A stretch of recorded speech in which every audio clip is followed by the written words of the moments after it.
হ্যাঁ, আসসালামু আলাইকুম। গত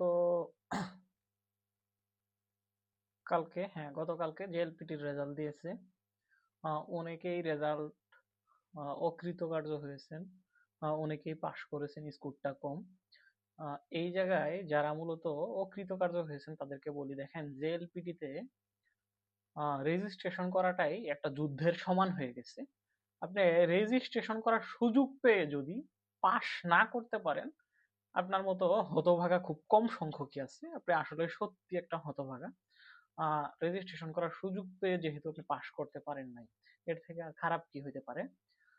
এই জায়গায় এখন কথা বলি যে যারা অনেকেই ফেসবুকে পোস্ট করতেছেন, আমাকে আবার কয়েকজন মেসেজও দিয়েছেন যে ভাই, আমার জেএলপিটি তে তো 81 মার্ক, N5 এ 82 মার্ক, 83 মার্ক, 90 মার্ক, 100-র নিচে মার্ক, আমাকে কি এম্বাসিতে ডাকবে নাকি?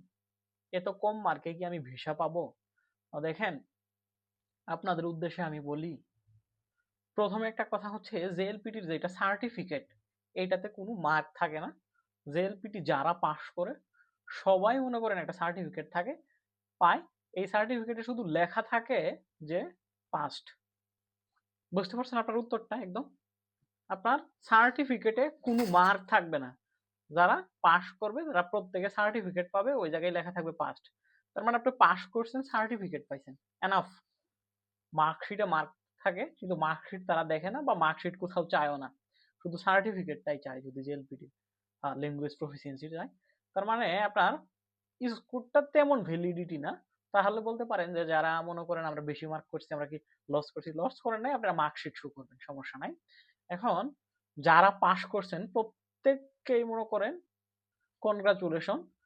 এটা জেএলপিটির অনেক দরকার আছে। ভাষার যে কি পরিমাণ প্রয়োজনীয়তা আমি পূর্বেও আপনাদের কয়েকটা ভিডিওতে বলার চেষ্টা করছি। আর যারা সিও পাবে, একটা বিশেষ কথা হচ্ছে প্রত্যেকেই মনে করেন, আমি আশা করি ইনশাল্লাহ আলহামদুলিল্লাহ ভিসা পাবেন।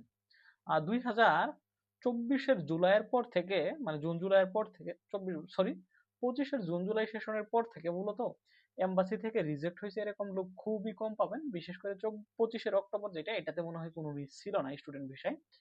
তার মানে যাদের জেএলপিটি না ছিল তারাও কিন্তু মনে করেন ভিসা পাইছে।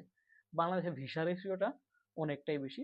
আগে সিওটা পান আল্লাহ করে, দেন আশা করি এম্বাসিতে কোনো যদি আহামরি বড় কোনো আপনার ডকুমেন্ট জনিত প্রবলেম না থাকে, আপনার ভিসা হয়ে যাবে। আর সার্টিফিকেটের মার্কটা কখনোই আপনাকে ক্যারি করতেছে না বা এটা বেয়ার করতে হচ্ছে না, কারণ সার্টিফিকেটে কোনো মার্ক দেওয়া থাকে না, শুধু পাস না ফেল এই বিষয়টা দেওয়া থাকে। কম মার্ক বেশি মার্ক এইগুলা নিয়ে দুশ্চিন্তা না করে আপনার ভাষার লেভেলটা আপনি ডেভেলপ করেন, এবং সিও আসলে, যাদের সিও আসবে তারা ডকুমেন্টগুলোকে রেডি করেন প্রপার ভাবে ভিএফএস এ সাবমিট করার জন্য।